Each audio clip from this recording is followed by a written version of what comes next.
Hello friends, आज हम lecture number 2 start कर रहे हैं। कल लेक्चर नंबर 1 में हमने पढ़ा था कि हमें अकाउंटिंग क्यों पढ़नी है और हमने क्या पढ़ा था कि इस अकाउंटिंग में हमें करना क्या है। तो हमने अकाउंटिंग का प्रोसेस पढ़ा था, ठीक है।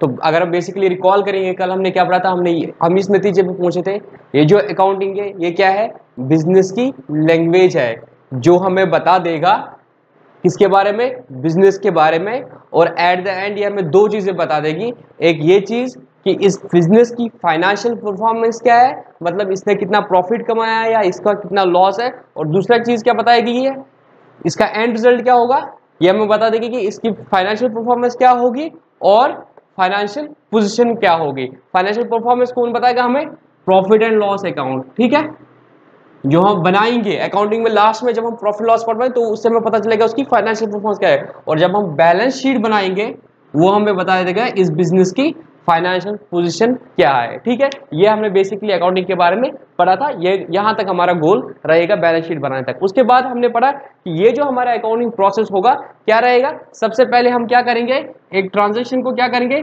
रिकॉर्ड करेंगे in the form of journal. उसके बाद हमने पढ़ा था कि क्या करेंगे, उन सारी एंट्रीज को क्या करेंगे, आप क्लासिफाई करोगे, अपने अपने अकाउंट्स में इनको लोगे, उनको क्या बोलते हैं, लेजर बनाना, ठीक है। तो उनके जो लेजर अकाउंट, उनके जो खाते होंगे उनमें डालेंगे। उसके बाद हम क्या करेंगे, समराइज करेंगे। हर लेजर का एक बैलेंस होगा, ठीक है। At the end of the period उसका एक बैलेंस होगा, किसी का डेबिट बैलेंस होगा, किसी क्रेडिट, तो उनको हम समराइज करेंगे किसका क्या बैलेंस है, ठीक है। तो हम in the form of trial balance बनाते हैं, ठीक है। और इस ट्रायल बैलेंस के बेसिस पे फिर हम क्या करते हैं, पीएनएल बनाते हैं और बैलेंस शीट बनाते हैं, ठीक है। तो ये हमारा पूरा टारगेट रहेगा, इस अकाउंटिंग प्रोसेस को हमने सीखना है, ठीक है।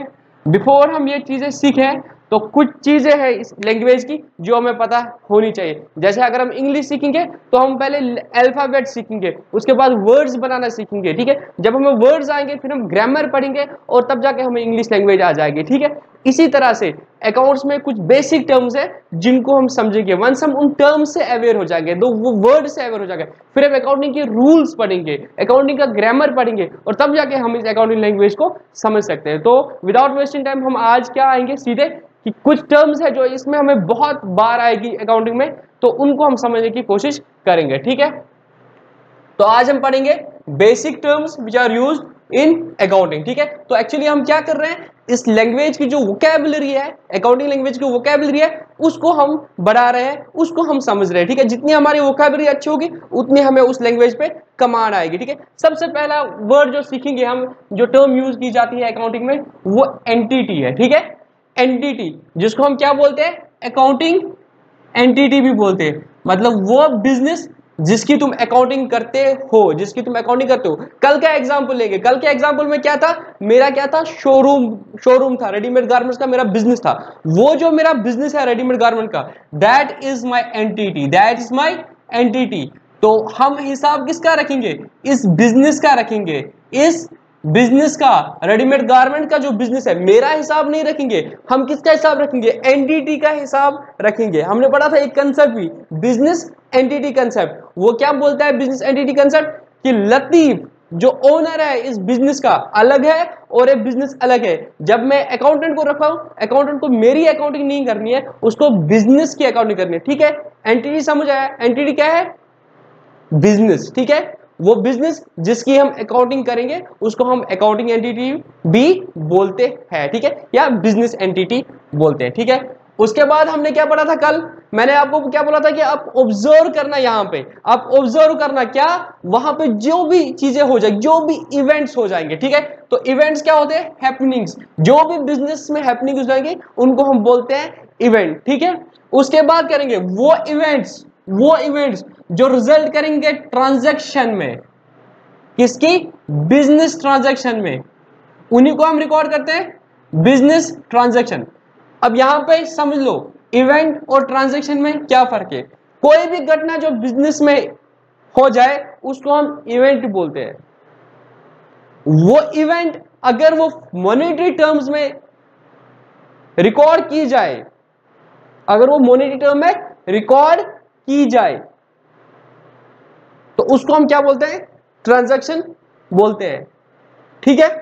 समझ आ गया। तो दो चीजें, एक इवेंट है कोई भी इवेंट, कोई भी हैपनिंग बिजनेस में उसको इवेंट हुए, बट अगर उससे क्या हो जाएगा, बिजनेस में कुछ फाइनेंशियल इंपैक्ट आ जाए, ठीक है, वो इंपैक्ट जो हम मॉनेटरी टर्म्स में क्वांटिफाई कर सकते हैं, उसको हम ट्रांजैक्शन बोलते हैं। हमने पहला इवेंट पढ़ा था कि एक बंदा आ गया, उसने कपड़े देखे, उसको पसंद नहीं आए, वो चला गया, दैट इज एन इवेंट, ठीक है। मगर या सपोज किसी को हमने रिक्रूट कर दिया, दैट इज एन इवेंट। कोई चला गया कंपनी से, that is an event. But अगर किसी ने कपड़े खरीद लिए हमारे से, तो हमारी सेल हो गई, इसको हम ट्रांजैक्शन बोलेंगे, ठीक है। हमने किसी को सैलरी दे दी, इसको हम ट्रांजैक्शन बोलेंगे। हम जो अकाउंटिंग करेंगे इवेंट्स की नहीं करेंगे, सिर्फ उन इवेंट्स करेंगे which will result in the transactions of monetary term, ठीक है। ये हमने कल पढ़ा, ये हमने थोड़ा सा कल भी डिस्कस किया, तो समझ आ गया। तो क्या हमें समझ आ गया कि हमें अकाउंटिंग करनी होगी उस एंटिटी की, उस बिजनेस की, ठीक है, और वहां पे अकाउंटिंग करनी होगी उन वहां पे जो ट्रांजैक्शंस होगी जिनको हम मॉनेटरी टर्म्स में क्वांटिफाई कर सकते हैं, उन्हीं की हमने अकाउंटिंग करनी है। तो ऑब्जर्वेशन में हमने सिर्फ सारे इवेंट्स में से उन इवेंट्स को फिल्टर करना है which are in the nature of transaction, ठीक है। उसके बाद हमने क्या करना है, पढ़ना है कैपिटल। कैपिटल क्या होता है, ठीक है, कैपिटल हमने पढ़ना है। कैपिटल मतलब वो नहीं है Delhi is the capital of India, वो कैपिटल यहाँ पे बिल्कुल मतलब नहीं है। यहाँ पे कैपिटल का मतलब क्या है, देखो जब बिजनेस स्टार्ट करते हैं ना, तो किसकी जरूरत पड़ती है, पैसे की जरूरत पड़ती है। तो जब मैंने वो रेडीमेड गारमेंट्स का बिजनेस स्टार्ट किया होगा, तो मैंने उस बिजनेस में क्या लगाया होगा, अब पैसा लगाया होगा। जो पैसा मालिक कौन होता है, ओनर ऑफ द बिजनेस, वो कौन हूं मैं, उस रेडीमेड गारमेंट बिजनेस का ओनर कौन है, मैं। मुझे बोलते हैं ओनर, क्या बोलते हैं, ओनर, ठीक है, ये मैं हूं ना। तो मैं कौन हूं, ओनर किसका, इस बिजनेस का। तो यहां पे जो मैंने पैसे लगाए, सपोज मैंने 5 लाख से काम स्टार्ट कर दिया, 5 लाख रुपया मैंने लगा दिए, ओनर ने, किसने, ओनर ने, किस में लगाए, बिजनेस में। ये जो मैंने खुद से 5 लाख रुपया लगाए, इसको हम क्या बोलते हैं, कैपिटल बोलते हैं। समझ आ गई बात। कैपिटल क्या है, वो पैसा जो बिजनेस में ओनर ने लगाया है। अब ये नहीं बोला बिजनेस ओनर एक ही है, नहीं, हमने पहले पढ़ा है एंटिटी कंसेप्ट, जो ये बोलता है बिजनेस अलग है, ओनर अलग है। हम हिसाब किसका रखेंगे, बिजनेस का। हम देखेंगे बिजनेस ने प्रॉफिट कमाया या लॉस में है, तो बिजनेस को अलग रखेंगे, बिजनेसमैन को अलग रखेंगे। तो हम ये चीज बोलेंगे कि इस बिजनेसमैन ने जो पैसा इसमें लगा दिया, उसको हम इसमें रिकॉर्ड करेंगे, इसकी बुक्स में रिकॉर्ड करेंगे। और किस नाम से करेंगे, हम बोलेंगे कि ये मालिक ने इसमें पैसा लगा दिया, इसको हम कैपिटल बोलते हैं। आप सुने होंगे लोग मुझे जो बिजनेस करते हैं, वो बोलते हैं यार मैं बिजनेस करता हूं, मुझे कैपिटल चाहिए, ठीक है, या इतनी कैपिटल इसमें लगती है, मतलब इतना मुझे अपना जेब से देना पड़ेगा, वो इन्वेस्टमेंट होगी मेरी, ठीक है। तो उसको हम कैपिटल बोलते हैं। समझ आ गया कैपिटल। अब क्या होगा इसके बाद, एसेट। एसेट ऑफ व्हाट, अब जितनी भी चीजें हम पढ़ेंगे, हम बिजनेस के कंटेक्स्ट में पढ़ेंगे। Asset of business, capital in the business, goods of the business, purchase of the business, सारी बातें बिजनेस के अराउंड में रहेगी। बिजनेस मतलब इस एंटिटी के अराउंड में रहेगी, ठीक है। अब हम पढ़ेंगे एसेट। एसेट क्या मतलब होता है, एसेट, एसेट को याद रखो, प्रॉपर्टी ऑफ बिजनेस। क्या, प्रॉपर्टी ऑफ बिजनेस। अगर ये भी, इससे भी कंफ्यूज हो रहे हो तुम, प्रॉपर्टी से तुम्हें जहन में आ रहा है घर वर, वो भी मतलब नहीं है, तो मैं और एक सिंपल वर्ड में लिखूंगा, things owned, OWNED, owned by business. वो चीजें जो बिजनेस की है, वो चीजें जो बिजनेस की है, उसको हम क्या बोलते हैं, एसेट। समझ नहीं आ रहा है। ये देखो रेडीमेड गारमेंट का जो शोरूम है, इसको नजर में लाओ। आप तो बहुत सारे मॉल्स में गए होंगे, वहां पे इतने सारे स्टोर्स है, ठीक है। कोई किसी को भी इमेजिन करो ये लतीफ का स्टोर है, तो वहां पे क्या है, वहां पे क्या है, जब आप अंदर जाते हो फर्नीचर है, दैट इज द एसेट। वहां पे क्या है, माल है ना, स्टॉक है ना उधर, that is an asset, fine. अगर वो बिल्डिंग मेरी अपनी है, तो दैट इज एन एसेट। वो सारी चीजें जो बिजनेस की है, जो बिजनेस ने खरीदी है बिजनेस के लिए, उनको हम क्या बोलते हैं, एसेट। आगे हम एसेट्स का बाइफरकेशन पढ़ेंगे, फिक्स्ड एसेट, करंट एसेट, वो बाद में पढ़ेंगे। एसेट समझ आया, क्या है asset, the things which are owned by the business are called the assets of the business। मतलब ये जो कैपिटल मैंने लगाई होगी, इससे क्या किया होगा मैं, अब इमेजिन करो कोई बंदा बिजनेस करने जा रहा है तो वो क्या कर रहा है, पैसे हैं उसके पास, पैसे बिजनेस में लगा रहा है, फिर क्या कर रहा है, उससे माल खरीद रहा है, उससे क्या कर रहा है, एक दुकान ले रहा है कहीं पे, फिर माल खरीद रहा है, फिर वहां पे फर्नीचर कुछ रखेगा ना, ऐसे तो नहीं रखेगा माल, तो फर्नीचर बना रहा है वहां पे, अलमीराज एंड ऑल दैट बना रहा है, फैन ला रहा है, एसी ला रहा है, तो ये सारे उसके क्या है, जितनी भी चीजें उसकी दुकान में है उनको क्या बोलते हैं, एसेट्स। ठीक है, और एसेट्स में सबसे इंपॉर्टेंट एसेट हमारा गुड्स रहेगा, वो माल रहेगा। रेडीमेड गारमेंट्स में जीन्स, टी शर्ट, शर्ट जो है जिनसे मैं कमाऊंगा, जिनको मैं बेच के पैसे कमाऊंगा, उनको क्या बोलते हैं, गुड्स। ठीक है, मतलब मैंने पैसा लगाया बिजनेस में, दैट इज कैपिटल। ठीक है, उनसे मैंने बहुत सारी चीजें खरीदी, ठीक है, दुकान खरीदी, ये कपड़े शपड़े खरीद लिए, फर्नीचर लगा दिया, ठीक है, और कुछ फिक्स्ड एसेट्स लाए। ठीक है, वो सारे मेरे एसेट्स हैं। उनमें जो सबसे ज्यादा इंपॉर्टेंट मेरे लिए क्या है, स्टॉक, माल मेरे लिए सबसे इंपॉर्टेंट है, उनको उसको क्या बोलते हैं हम, गुड्स। ठीक है, गुड्स का मतलब क्या होता है, the things in which the business deals. ठीक है, वो चीजें जिनमें बिजनेस डील करता है। देखो यहां पर मैं एक एग्जांपल देता हूं आपको, मेरा रेडीमेड गारमेंट का शॉप है, तो मेरे लिए गुड्स क्या होंगे, कपड़े, फाइन। वहां पे मैंने फर्नीचर भी रखा है, तो फर्नीचर मेरे लिए क्या रहेगा, it is an asset but it is not a good. ठीक है, क्योंकि मैं इसमें डील नहीं करता हूं, मैंने फर्नीचर लाया है क्योंकि मुझे फर्नीचर जरूरत है बिजनेस में, तो मेरे लिए फर्नीचर एक फिक्स्ड एसेट है। ठीक है, ये मेरे लिए गुड्स नहीं है। बट एग्जाम्पल में आप फर्नीचर का दुकान हो सकता है। ठीक है, अगर फर्नीचर की दुकान है, उनका काम क्या है, फर्नीचर को बेचना खरीदना,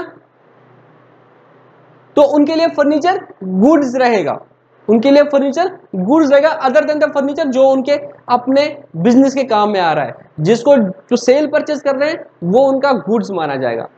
और मेरे लिए रेडीमेड गारमेंट्स गुड्स माना जाएगा। स्टेशनरी वाले जो होते हैं उनके लिए पेन, ये सब कुछ, पेपर क्या है, गुड्स है उनके। और मैं अगर रेडीमेड गारमेंट और मुझे स्टेशनरी कुछ जरूरत पड़ रही है तो मेरे लिए वो स्टेशनरी है, मेरे लिए वो गुड्स नहीं है। समझ आया बात, गुड्स, गुड्स वो सारी चीजें, वो चीजें हैं जिनमें एक बिजनेस डील करता है। तो आप देखोगे कि उसका लाइन ऑफ एक्टिविटी क्या है, हम क्या बोलते हैं बिजनेस का लाइन ऑफ एक्टिविटी, ये आप बहुत बार यूज वर्ड करोगे, सुनोगे, line of activity. Line of activity का मतलब आप किन चीजों में डील कर रहे हो। ठीक है, अगर मैं रेडीमेड गारमेंट हूं तो मेरा लाइन ऑफ एक्टिविटी वो है। ठीक है, कोई मैन्युफैक्चरिंग में उनका लाइन ऑफ एक्टिविटी वो है। तो अगर फर्नीचर में वो डील करता है तो फर्नीचर उसके लिए गुड्स है। अगर मैं रेडीमेड गारमेंट्स में डील कर रहा हूं तो रेडीमेड गारमेंट्स मेरे लिए गुड्स है। ठीक है, तो समझ आया गुड्स। अब मैंने क्या किया, पैसे से गुड्स खरीदे, खरीदना गुड्स को, इसको बोलते हैं परचेजेस। क्या बोलते हैं, परचेजेस। तो purchase of goods, purchase of goods.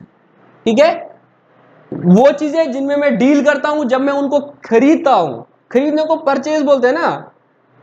But यहां पर बिजनेस में हम परचेजेस बोलेंगे किस चीज को, खाली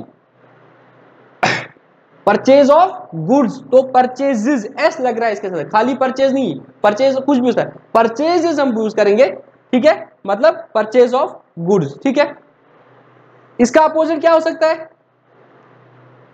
इसका अपोजिट क्या हो सकता है, परचेजेस का सेल्स। ठीक है, क्या हो सकता है,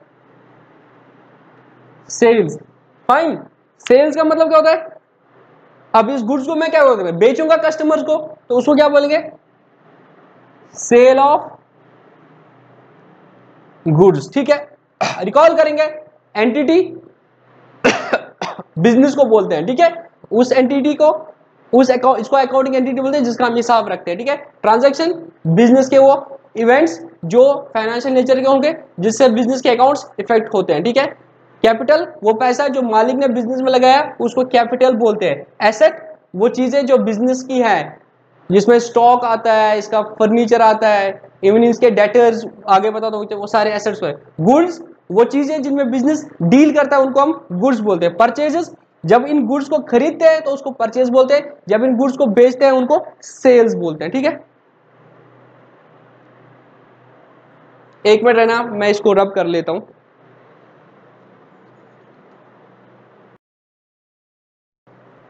ठीक है, तो वो 8 चीजें हमने पढ़ ली। अब हम पढ़ेंगे लायबिलिटी। अभी हमने क्या पढ़ा था, एसेट। एसेट का मतलब क्या होता है, वो सारी चीजें जो बिजनेस ओन करती है, क्या करती है, ओन करती है, उनको हम एसेट बोलते हैं। लायबिलिटी का मतलब क्या होता है, लायबिलिटी का मतलब क्या होता है, जो बिजनेस ओ करती है, OWEO। पर देख लेना इसमें ओन और ओ। ओन का मतलब होता है जो मेरी है, ओ का मतलब होता है जो मेरा कर्जा है, जो मेरा कर्जा है, जो मेरा किसी का उधार लिया है मैंने, उसको क्या बोलते हैं, ओ। क्या बोलते हैं, ओ। एसेट जो मेरा है, लायबिलिटी जो मेरा नहीं है, मेरा कर्जा है, मेरा उधार है, जो मुझे किसी का चुका देना है। ठीक है, उनको क्या बोलते हैं, लायबिलिटी। तो लायबिलिटी क्या है, वो मनी जो बिजनेस ओ करती है आउटसाइडर्स को, जो बिजनेस ओ करती है आउटसाइडर्स को, उनको लायबिलिटी बोलते हैं। एग्जांपल बिजनेस का देखो, मैंने क्या किया, अब मालिक ने बिजनेस में पैसा लगा दिया, हम किसकी अकाउंटिंग करेंगे, बिजनेस की अकाउंटिंग करेंगे। हम किसकी अकाउंटिंग करेंगे, इस बिजनेस की अकाउंटिंग करेंगे। ठीक है, तो इस बिजनेस में क्या है, मालिक ने पैसा लगा दिया 5 लाख, क्या लगा दिया, 5 लाख। बट ये जो दुकान चलाने गया तो इसको जो माल लेना पड़ा, पहले ये रेंट वेंट पे सब कुछ जो भी उसको लेना पड़ा, फर्नीचर शोरूम तैयार करना पड़ा, उसमें उसको 2 लाख लगे। तो 2.5 लाख, ये क्या गया, माल लेने गया। अब क्या ये 3 लाख का माल लेता है, नहीं, ये 6 लाख का माल लेता है। कितने लाख का माल लेता है, 6 लाख के गुड्स परचेज करता है। उसमें से क्या करता है, 2 लाख उसको कैश देता है। क्या देता है, 2 लाख उसको कैश देता है। जो इसके पास 5 लाख थे, 2 लाख इसने खर्चा कर दिया इस बिल्डिंग पे। ठीक है, फर्नीचर के लिए 2 लाख है, इसको दे देता है। ठीक है, तो 2 लाख इसमें क्या करता है, कैश, और 4 लाख क्या करता है, उधार लेता है। क्या लेता है, उधार लेता है। उधार पे जो हम परचेज करते हैं उसको क्रेडिट बोलते हैं। ठीक है, तो यहां पे मैंने ये भी समझा दिया, कैश, कैश मीन्स नकद। ठीक है, और क्रेडिट मीन्स उधार। ठीक है, तो अगर मैं कैश में परचेज करता हूं उसको क्या बोलते हैं, कैश परचेज, और अगर मैं उधार में परचेज करता हूं उसको क्या बोलते हैं, क्रेडिट परचेज बोलते हैं। ठीक है, तो इसने क्या कर दिया, 6 लाख का माल खरीदा, 6 लाख के गुड्स खरीदे, तो परचेजेस कितनी की इसने, 6 लाख की। मगर इसमें से नकद कितना दिया इसने, 2 लाख। तो बिजनेस से इसने कितना दे दिया, कैश 2 लाख। 4 लाख क्या रहा, उधार। अब ये 4 लाख क्या बोलोगे तुम, 4 लाख क्या है, इसकी लायबिलिटी है। क्या है, लायबिलिटी है, जो बिजनेस का कर्जा है। ठीक है, लायबिलिटी। अभी आगे बताओ ना और कम आएगा।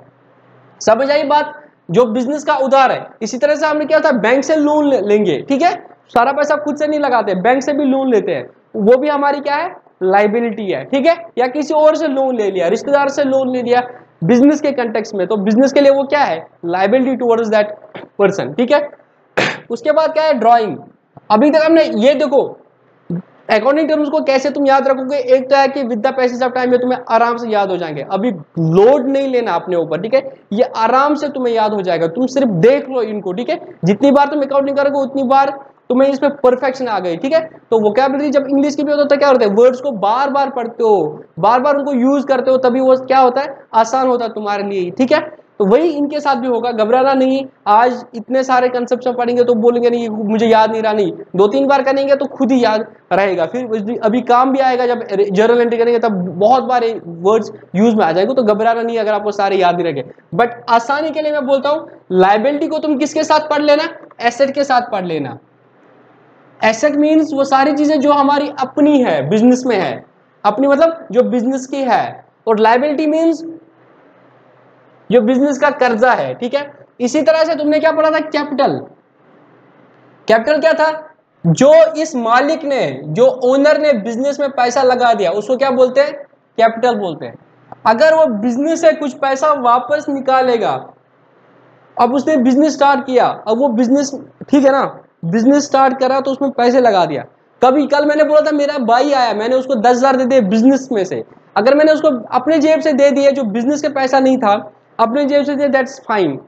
बट अगर मैंने उसको बिजनेस से पैसे दे दिए 10,000 रुपया, तो वो माना जाएगा कि इस मालिक ने बिजनेस से पैसा निकाल दिया, क्योंकि हम अकाउंटिंग करेंगे बिजनेस की।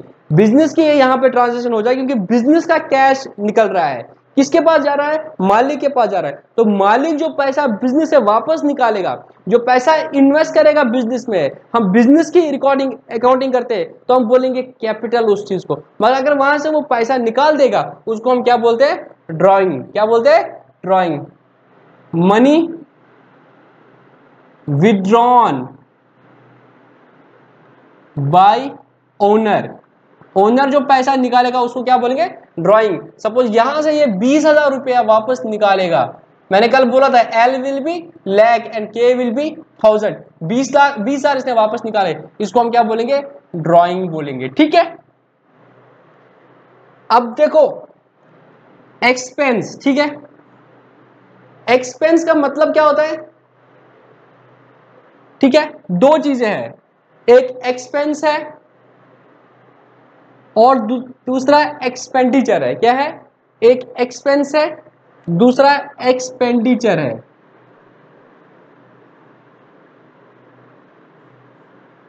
ठीक है, एक्सपेंस का मतलब क्या होता है? नॉर्मली मेरे हम बोलते हैं मेरे एक्सपेंसेस बहुत हो रहे हैं, मतलब मेरे खर्चे बहुत हो रहे हैं। ठीक है, बट बिजनेस में हम क्या बोलेंगे? एक्सपेंडिचर। अगर बोला एक्सपेंडिचर मीन्स कोई भी मेरा कैश आउटफ्लो, ठीक है, या कोई भी लाइबिलिटी इंकर करना। ठीक है, यहां पे बिजनेस ने क्या कर दिया? 4 लाख 6 लाख के गुड्स परचेज कर दिए। ठीक है, तो तुम बोल सकते हो 6 लाख का इसने कैश आउटफ्लो हो गया। ठीक है, अब समझ लेना क्या यहां पे है, जो मेरा क्या इंटेंशन क्या है? मेरा रेवेन्यू कमाना, मैं माल परचेज करूंगा फिर उसको बेचूंगा। ठीक है, तो रेवेन्यू अब एक और वर्ड है यहां पे, मैंने इधर लिखा नहीं है, मैं इधर लिख लेता हूं। एक्सपेंस के साथ ना तुम रेवेन्यू को साथ में रखो। ठीक है, तो इससे तुम्हारा क्लियर हो जाएगा। परचेज और सेल मैंने कर दिया। ठीक है, अब है 11A रेवेन्यू। मैं जो ये बिजनेस स्टार्ट किया हूं, मेरा इंटेंशन क्या है? वहां से प्रॉफिट कमाना। मेरा इंटेंशन क्या है? प्रॉफिट कमाना। तो प्रॉफिट कैसे कमाऊंगा? मैं चीजें खरीदूंगा और फिर इनको बेचूंगा। तो जो मुझे इनफ्लो आएगा ना कैश का, जो मुझे बिजनेस में जो पैसा आ जाएगा सेल करके, उसको हम बोलते हैं रेवेन्यू। ठीक है, तो रेवेन्यू होता है सेल प्लस अगर मुझे कोई और इनकम आ जाए, कोई और इनकम आ जाए। कोई और इनकम कैसे हो सकती है? अगर हमने बैंक में एफडी कर दी है बिजनेस ने, तो वहां से इंटरेस्ट आया, या मैंने कोई फिक्स एसेट था उसको बेच दिया, आगे आगे समझ आएगा, तो वहां से कुछ इनकम आ सकती है। तो इस सब को हम क्या बोलते हैं? रेवेन्यू। इस रेवेन्यू कमाने के लिए जो मेरा खर्चा हो जाएगा उसको हम बोलते हैं expenses. Amount incurred towards earning revenue। ये जो रेवेन्यू है इसको कमाने के लिए जितना भी मुझे खर्चा हो जाएगा उसको हम क्या बोलते हैं? एक्सपेंस बोलते हैं। अब क्या क्या खर्चा हो सकता है? जो माल मैंने बेचा उसकी जो कॉस्ट थी, वो मतलब उसका जो अमाउंट था जिसमें वो मुझे पड़ा था, यहां पे मैंने आपको कॉस्ट भी कवर कर दिया। ठीक है, किसी भी आइटम की जो कॉस्ट प्राइस पढ़ते थे ना मैथ्स में पहले, कॉस्ट प्राइस सेलिंग प्राइस, तो वो जो कॉस्ट प्राइस है उसका जो खर्चा अमाउंट था उसको हम क्या बोलते हैं? कॉस्ट बोलते हैं। ठीक है, तो किसी भी रेवेन्यू कमाने के लिए जो मैं खर्चे करूंगा उनको हम बोलते हैं एक्सपेंस। तो पहले क्या होगा? अगर मैंने गुड्स सेल कर दिए तो उन गुड्स की कॉस्ट थी। ठीक है, उनको मेरे दुकान तक लाने का खर्चा, ठीक, ये भी खर्चा हो गया। और मुझे सेल्स में रखने पड़े उनका खर्चा, मुझे इलेक्ट्रिसिटी देना पड़ा वो खर्चा, मुझे रेंट ये खर्चा। तो ये सारे जो खर्चे हैं इस रेवेन्यू को कमाने के लिए, इस बिजनेस को रन करने के लिए, उनको हम क्या बोलते हैं? एक्सपेंसेस। आगे एक्सपेंडिचर आएगा, वो मैं आगे बताऊंगा एक्सपेंसेस और एक्सपेंडिचर में क्या फर्क है। अभी समझ लो रेवेन्यू, समझ लो क्या है? सेल है मेरा या कोई और इनकम होगी, ठीक है, जिससे बिजनेस में पैसा आ जाता है।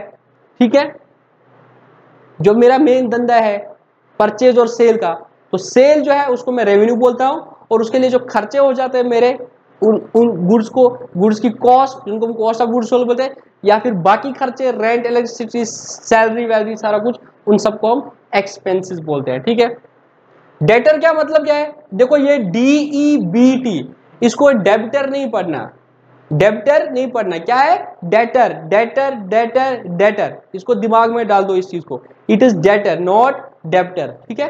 तो ब्लंडर करोगे अगर तुम कॉमर्शियल हो कि इसको डेबिटर बोलोगे, तो ये क्या है debtor.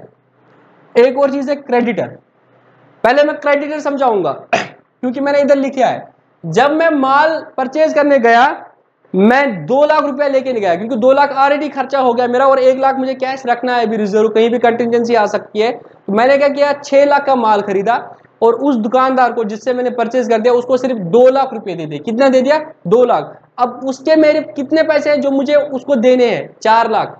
This is the liability of the business, but since this is towards the purchase of the goods, तो इसको हम बोलते हैं जिसको मुझे ये 4 लाख रुपए देने, उसको उससे मैंने उधार में लिया, क्रेडिट में लिया, तो उसको बोलते हैं क्रेडिटर। क्या बोलते हैं, क्रेडिटर। समझ आई बात।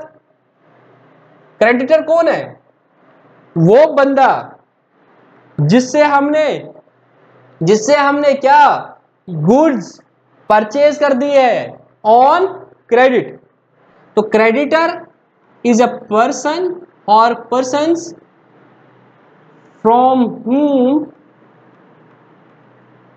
गुड्स, सिर्फ गुड्स के बारे में हम क्रेडिटर यूज करेंगे, बाकियों के बारे में हम उसको लायबिलिटी बोलेंगे, ठीक है, लोन बोलेंगे, जो भी होगा। मगर अगर मैं गुड्स जिससे परचेज कर रहा हूं, मैं अपने गुड्स जिससे परचेज कर रहा हूं, अगर मैं उधार में परचेज कर रहा हूं तो उसको बोलते हैं हम क्रेडिटर।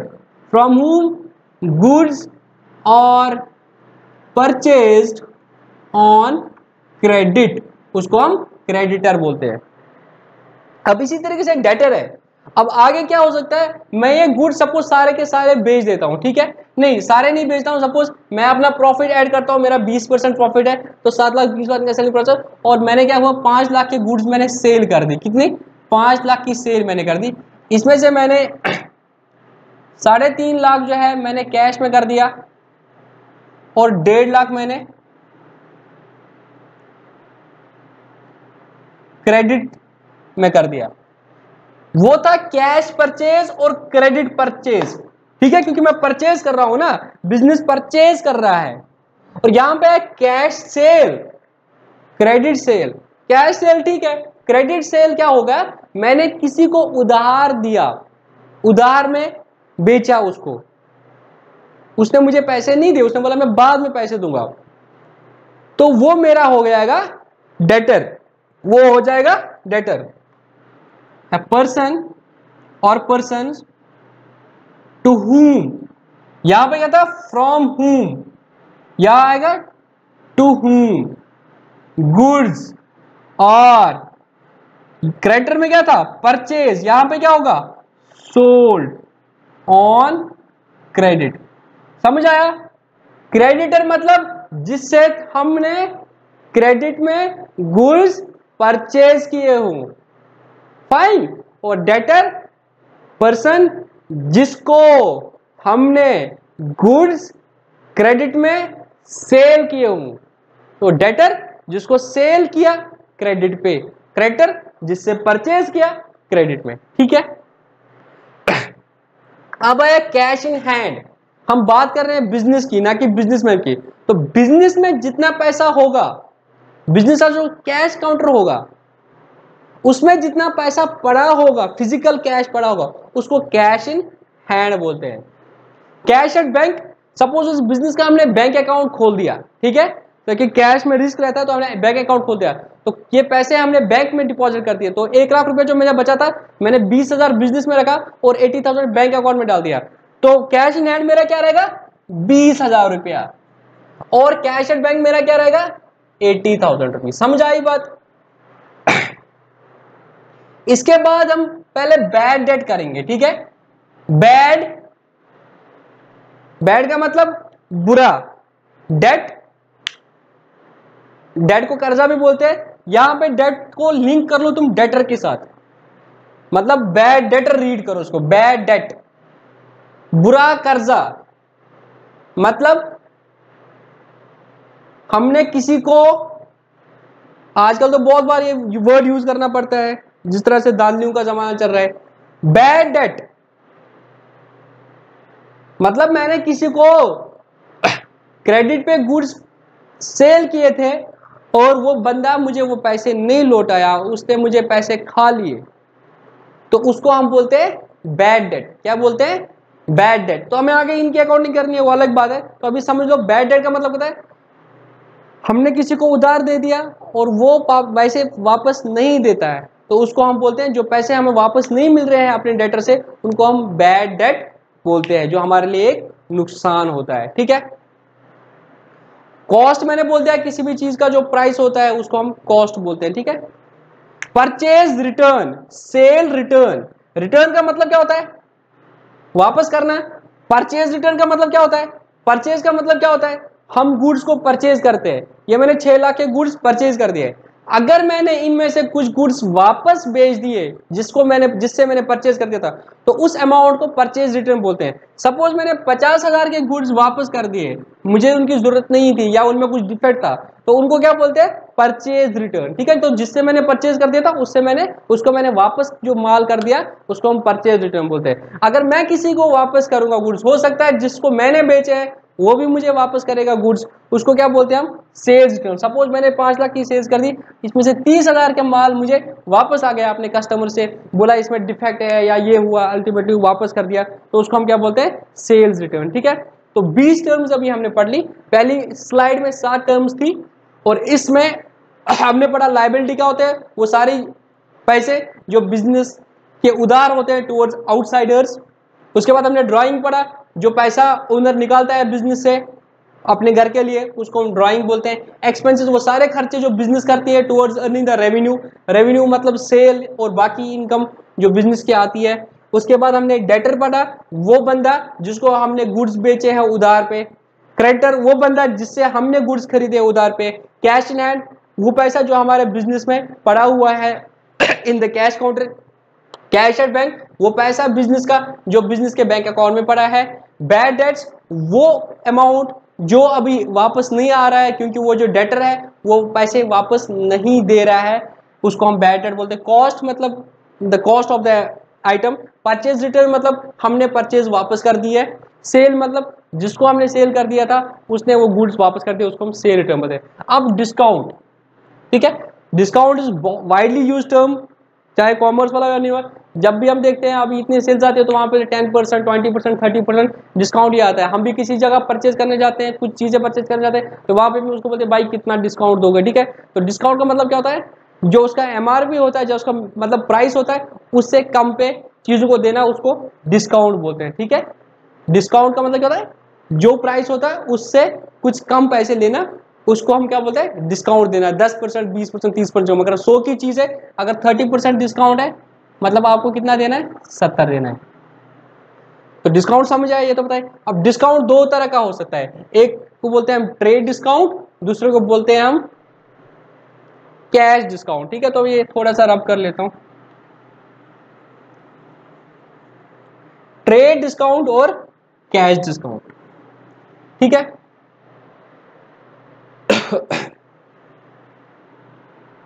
ट्रेड डिस्काउंट को ऐसे समझ लो, अभी अमेजोन पे सेम सेल चल रही है कि जो 100 रुपए की चीज है उस पर 30% डिस्काउंट है। क्या है? 30% डिस्काउंट है। तो ये चीज कितने पे मिलेगी? 30 रुपीज लेस करेंगे डिस्काउंट, तो ये 70 पे मिलेगी। कितने पे मिलेगी? 70 पे मिलेगी। ठीक है। इसको बोलते हैं ट्रेड डिस्काउंट। क्या बोलते हैं? Trade discount. उसके बाद एक और ऑफर है। ऑफर है अगर आप कैश में परचेज करोगे आपको उसके बाद और एक्स्ट्रा 5% डिस्काउंट मिलेगा, 5 रुपया। तो आपको कितना देना पड़ेगा? 65। तो इसको बोलते हैं कैश डिस्काउंट। ठीक है। अगर सबको डिस्काउंट दिया जाता है कि आप परचेज कर दो हमसे, आप खरीदो हमसे, तो उसको ट्रेड डिस्काउंट बोलते हैं। मगर अगर एक और डिस्काउंट दिया जाता है कि अगर आप नकद परचेज करोगे तो आप एडिशनल 5% डिस्काउंट देंगे, उसको हम कैश डिस्काउंट बोलते हैं। ट्रेड डिस्काउंट क्यों दिया जाता है? ताकि सेल हो जाए, जो अभी नॉर्मली चलती रहती है सेल, उसको ट्रेड डिस्काउंट बोलते हैं। मगर अगर एक लालच दिया जाता है कि आप नकदी दे दो पैसा, अभी दे दो पैसा, क्योंकि हमें क्या कहते हैं, कैश जल्दी चाहिए। तो उस वाले डिस्काउंट को जो टुवर्ड्स पेमेंट होता है, क्या अगर आप प्रॉम्प्ट पेमेंट करोगे, जल्दी पेमेंट करोगे, आपको हम एडिशनल डिस्काउंट दे, उस वाले डिस्काउंट को हम कैश डिस्काउंट बोलते हैं। हमें क्यों पढ़ना है ट्रेड डिस्काउंट और कैश डिस्काउंट? क्योंकि दोनों में तो बिजनेस कंपनी दे रही है पैसा, मतलब डिस्काउंट दे रही है, तो अलग अलग क्यों करना है? क्योंकि जब हम अकाउंटिंग करेंगे हम बोलेंगे ट्रेड डिस्काउंट का ट्रीटमेंट अलग हो जाएगा, कैश डिस्काउंट का ट्रीटमेंट अलग हो जाएगा। समझ आ गया? ट्रेड डिस्काउंट जो जो जनरल होगी हर किसी के लिए, उसको ट्रेड डिस्काउंट बोलते हैं, मगर वो डिस्काउंट जो टुवर्ड्स पेमेंट होगा, प्रॉम्प्ट पेमेंट होगा, उसको हम कैश डिस्काउंट बोलते हैं। ठीक है, ये हो गई हमारी बेसिक टर्म्स। ठीक है, अब देखूंगा मैं कुछ टर्म मत छोड़ के हमारी बुक से, उनको हम कवर करेंगे। ठीक है,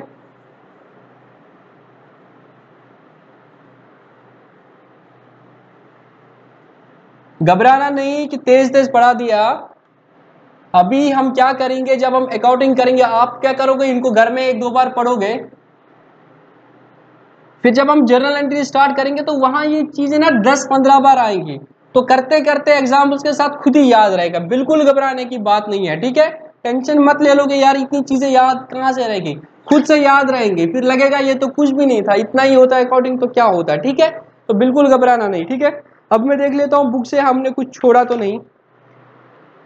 एंटिटी को हमने डिस्कस कर दिया, ट्रांजैक्शन को डिस्कस कर दिया, एसेट को डिस्कस कर दिया, लायबिलिटी हमने बोल दिया, कैपिटल बोल दिया, ड्राइंग बोल दिया, सेल, रेवेन्यू मैंने बोल दिया। सेल, सेल का मतलब क्या था, यहां पे देखो कुछ चीजें हैं। सेल मैंने बोला, सेल का मतलब क्या है, सेल ऑफ गुड्स। ठीक है, उसके बाद मैंने क्या बोला, रेवेन्यू। क्या, रेवेन्यू का मतलब क्या है, सेल प्लस अदर इनकम, कोई और इनकम अगर आपको हो गई। ठीक है, जैसे आपको इंटरेस्ट मिला कहीं से, या आपको प्रॉफिट हो गया फिक्स्ड एसेट को बेचते हुए, ठीक है, वो रेवेन्यू होगा। उसके बाद हमने क्या पढ़ा, एक्सपेंसेस। ठीक है, मतलब जो हमारे एक्सपेंस हो गए टुवर्ड्स अर्निंग दिस रेवेन्यू। उसके बाद हम पढ़ेंगे इनकम, हमारी इनकम कितनी हो गई। इनकम का मतलब होता है रेवेन्यू माइनस एक्सपेंस। ठीक है, सपोज हमने क्या कर दिया, जो गुड्स थे वो हमने 5 लाख के बेच दिए। क्या है, 5 लाख के बेच दिए, और उनके जो एक्सपेंसेस हमें हो गए उस एक चीज के लिए बेचने के लिए वो 4 लाख थे सपोज, तो हम बोलेंगे हमारी इनकम कितनी होगी, 1 लाख। समझ आई बात, हमारी इनकम कितनी होगी, 1 लाख। अब मैं यहां पे एक और टर्म को इंक्लूड करूंगा, प्रॉफिट। प्रॉफिट का मतलब क्या होता है, मुनाफा, फायदा। अब बोलोगे सर इनकम का मतलब भी तो यहाँ पे वही निकलता है, रेवेन्यू माइनस एक्सपेंस। प्रॉफिट का मतलब फिर ये कंट्राडिक्टरी हो गया ना। मैंने ऊपर आपको बोला रेवेन्यू का मतलब, इनकम का मतलब क्या होता है कि जितना भी मैं रेवेन्यू कमाया उसमें से मैं खर्चे लेस करूंगा, दैट्स माय इनकम। ठीक है, तो यहाँ पे प्रॉफिट मैंने बोला, तो समझ लेना प्रॉफिट क्या होता है ना, एक पर्टिकुलर पीरियड क्या होता है, क्या होता है, पर्टिकुलर पीरियड की बात करते हैं कि वहां मुझे प्रॉफिट हुआ या लॉस हुआ। इनकम क्या हो सकता है, किसी एक आइटम के लिए भी बोल सकते हैं कि इसमें मुझे कितना इनकम हो गया। ठीक है, एक आइटम के लिए हो सकते हैं, 2-3 आइटम के लिए हो सकते हैं। ठीक है, बट जब हम प्रॉफिट की बात करेंगे हम एक पीरियड को लेकर बोलेंगे इस पीरियड में मुझे कितना प्रॉफिट हो गया। तो हम क्या करते हैं, उसमें जितने भी रेवेन्यू थे उसमें जितने भी सारे एक्सपेंस है उनको लेस करते हैं, फिर हम प्रॉफिट पे अराइव करते हैं। ठीक है, और क्या होता है, गेन्स। गेन्स का मतलब फायदे, प्रॉफिट का मतलब फायदे। प्रॉफिट हम बिजनेस के टर्म में यूज करते हैं, मतलब जो मेरा मेन चीज होता है सेल परचेज ऑफ गुड्स, उसके कंटेक्स्ट में होता है। गेन्स अगर हमें एंसिलरी कोई फायदा हो गया, जैसे मैंने अभी इनकम बोला था वहां पे कि अदर इनकम मैंने बोला था कि मैंने फिक्स्ड एसेट को बेच दिया, मैंने फिक्स्ड एसेट को बेच दिया जिसकी कॉस्ट मेरी 10,000 थी, और मैंने उसको, आगे पढ़ोगे तुम डेप्रिशिएट करते हो, सपोज उसको भी भूल जाओ, और मैंने उसको 12,000 बेचा। वो मेरा मेरा मेरा इंटेंशन ये नहीं था कि मैं फर्नीचर को बेचूंगा, मगर अगर उसको बेच के मुझे कोई फायदा हुआ तो उसको हम गेन बोलते हैं। किसी और तरीके से हमारा कोई फायदा होगा उसको हम गेन बोलते हैं। बट बिजनेस से जो हमारा होगा, जिसमें हम ऑपरेट करते हैं, जो हमारी लाइन ऑफ एक्टिविटी वहां से जो फायदा होगा उनको हम प्रॉफिट बोलते हैं, और इन दोनों को मिलाते हैं हम प्रॉफिट्स एंड गेन्स बोलते हैं। प्रॉफिट्स बिजनेस के कंटेक्स्ट में, gains other than this main operating my line of activity के बगैर अगर मुझे कोई प्रॉफिट हो रहा है, कोई फायदा हो रहा है, उसको हम गेन बोलते हैं। ठीक है, आगे आ जाएंगे, घबराने की बिल्कुल बात नहीं है। ठीक है, अब मैं एक और चीज बोलूंगा यहां पे, अब हम उस लेवल तक जा ही रहे हैं।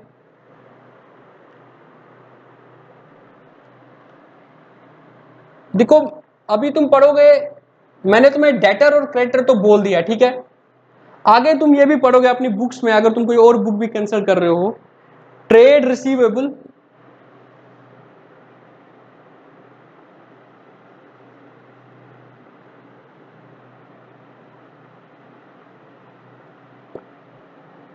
और पढ़ोगे आप ट्रेड पेएबल।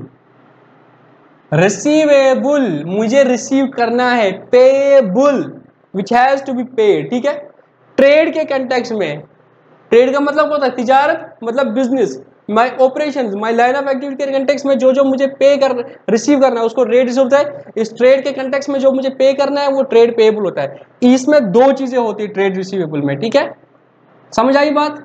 एक होता है डेटर जो मैंने अभी बता दिया, और होता है बिल्स रिसीवेबल। क्या होता है? Bills receivable. जब हम आगे पढ़ेंगे ना अभी सेकंड हाफ में, सेकंड हाफ तक जब हम जाएंगे 11th के, तो आगे आगे हम पढ़ेंगे बिल्स रिसीवेबल डिटेल में, अभी उसको भूल जाओ। तो मेरा जो ट्रेड के हिसाब से रिसीवेबल आएगा, जो मुझे पैसे लेने हैं, क्योंकि डेटर कौन है? जिसको मैंने उधार में बेचा तो उससे पैसा लेना है ना, तो that is my receivable in the context of the trade. इसी तरह से बिल्स रिसीवेबल होता है। कोई डेटर क्या होता है ना, वो मुझे बिल्स देता है, बोलता है इस बिल्स के बेस में तुझे पैसे देता हूँ, वो मैं आगे बता दूंगा, उसको बिल्स रिसीवेबल होता है। इसी तरह से ट्रेड के कंटेक्स्ट में अगर मुझे देना पड़ेगा तो कौन हो सकता है? वो जिसको मैंने, जिससे मैंने परचेज किया होगा क्रेडिट में, उसको क्या बोलते हैं? क्रेडिटर। और अगर मैंने उसको बिल्स दे दी है तो मेरा क्रेडिटर नहीं रहेगा, फिर क्या रहेगा? मेरा बिल्स पेएबल, ठीक है। ये कमिटमेंट्स रहती है बेसिकली। यहाँ पे वो कमिटमेंट देता है एक डॉक्यूमेंट्री फॉर्म में कि इसके बेस पे तुम्हें पैसा मिलेगा, जैसे बिल्स में। यहाँ पर मेरी कमिटमेंट होती है कि मैं दूंगा, तो बिल्स पेएबल। तो this is my trade payable, this is my trade receivable, ठीक है।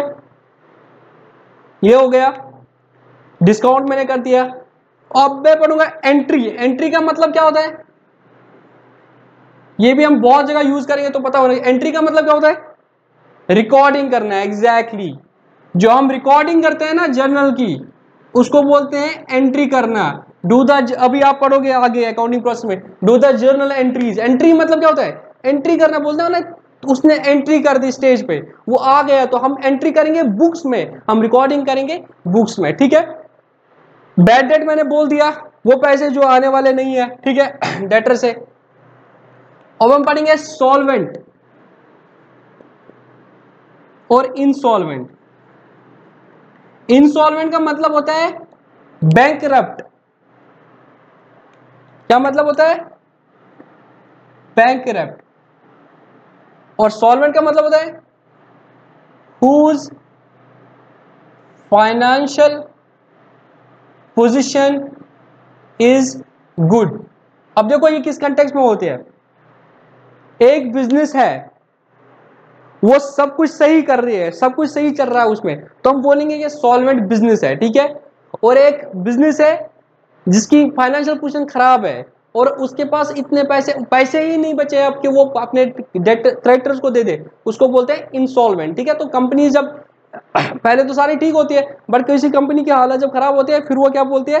इंसॉल्वेंसी एक्ट के अंदर जाती है, बैंक्रप्सी को इंसॉल्वेंट बैंक्रप्सी कोड के अंदर जाती है, आईबीआर के अंदर जाती है। तो वो बोलते हैं कि मेरी कंपनी को इंसॉल्वेंट डिक्लेयर करो कि हमारे पास पैसे नहीं है, जैसा अभी अनिल अंबानी बोलता है कि मेरे पास पैसे नहीं है, ठीक है। इंसॉल्वेंट इज दैट पर्सन और company which is not able to pay its debts, क्योंकि उनकी फाइनेंशियल कंडीशन बहुत खराब होती है, उनके पास बिल्कुल पैसे नहीं होते, ठीक है।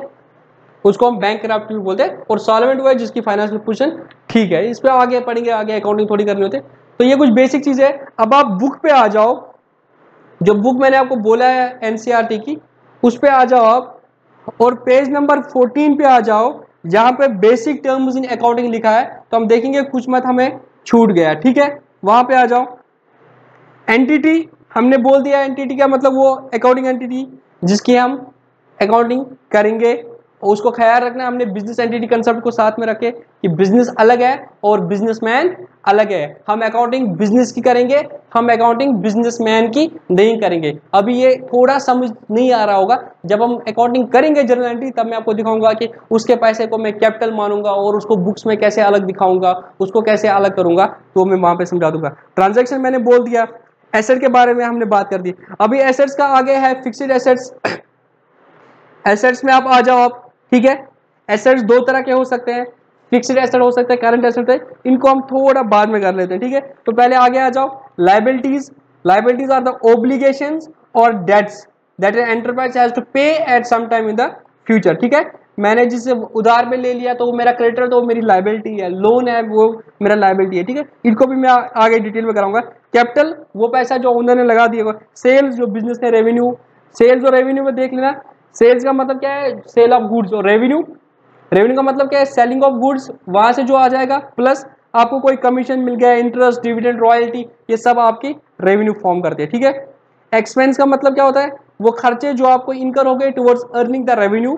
एक्सपेंडिचर मैंने अभी बोला नहीं, अभी बताता हूं मैं बाद में। ठीक है, अभी मैंने आपको एक्सपेंडिचर बोलना है डिटेल में, मैंने आपको टाइप्स ऑफ एसेट्स बोलना है डिटेल में, और मैंने आपको लायबिलिटीज का डिटेल बोलना है। ठीक है, प्रॉफिट मैंने बोल दिया, रेवेन्यू का excess over the expenses is known as profit. ठीक है, गेन मैंने बोलना है, जो इंसिडेंटल प्रॉफिट्स होते हैं उनको हम गेन्स बोलते हैं, जैसे सेल ऑफ फिक्स्ड एसेट या कोई कोर्ट केस आपने जीत लिया। लॉस, अगर आपके एक्सपेंसेस रेवेन्यू से ज्यादा है उसको हम क्या बोलते हैं, लॉस बोलते हैं। डिस्काउंट मैंने बोल दिया, जो आपने डिडक्शन दे दिया from the price of the goods. Voucher क्या है ना, इसको छोड़ दो अभी, जब हम अकाउंटिंग करते तो जब भी हम अकाउंटिंग क्या, जब भी हम कोई ट्रांजेक्शन करते हैं, कुछ बेसिक डॉक्यूमेंट्स जो क्रिएट होते हैं उनको हम वाउचर बोलते हैं। जैसे हम सेल करते हैं ना, तो अगर वो नकद लेता है तो हम उसको क्या कहते हैं, कैश मेमो देते हैं। ठीक है ना, तो दैट इज द वाउचर। और अगर कोई उधार लेता है हमसे तो उसको इनवॉइस देते हैं, that is the cash voucher. इसी तरह दैट इज द वाउचर। ठीक है, तो बेसिक जो डॉक्यूमेंट्री प्रूफ होता है एक ट्रांजेक्शन का, उसको हम वाउचर बोलते हैं। गुड्स, वो सारी चीजें जिनमें बिजनेस डील करता है उसको हम गुड्स बोलते हैं। ड्रॉइंग्स, वो पैसा है जो बिजनेसमैन निकालता है। परचेजेस, गुड्स को परचेज कर देना, उसको परचेज बोलते हैं। स्टॉक, वो गुड्स जो अभी बिजनेस में बचे हुए हैं, लास्ट में जैसे देखा था मैंने 5 लाख का माल बेचा जिनकी कार 3.5 लाख थी, 6 लाख का परचेज कर दिया तो 2.5 लाख मेरा स्टॉक रहा। डेटर, वो बंदे जिन्होंने मुझसे उधार में, या वो बिजनेस जिन्होंने मुझसे उधार में लिया उनको डेटर बोलते हैं। क्रेडिटर्स, जिनसे मैंने उधार में ले लिया। ठीक है, इस तरह से हमारे ये कंसेप्ट कंप्लीट हो गए। तो तीन चीजें बची हैं इसमें खाली। एक मैंने आपको एक्सपेंडिचर नहीं बताया, और मैंने आपको एसेट्स का क्लासिफिकेशन पूरा डिटेल में नहीं बताया, और मैंने आपको लायबिलिटीज नहीं बताया। जो हमारी कल की लेक्चर होगी उसमें हम एसेट्स को और लायबिलिटीज को डिटेल में पढ़ेंगे, और एक्सपेंडिचर और एक्सपेंस का मतलब मैं तुम्हें बताता हूं। ठीक है, इस तरह से हमारा ये वाला चैप्टर कंप्लीट हो जाएगा, चैप्टर नंबर 1। ठीक है, कुछ चीजें हैं जो हम फिर बाद में करेंगे। ठीक है, कल हम ये 3 चीजें करेंगे, उसके बाद हम बेसिक जर्नल एंट्रीज पे आ जाते हैं, और जो जो अकाउंटिंग कंसेप्ट है वो मैं जर्नल के वक्त ही बताता हूँ। ठीक है भाई, अभी तक इतना ही।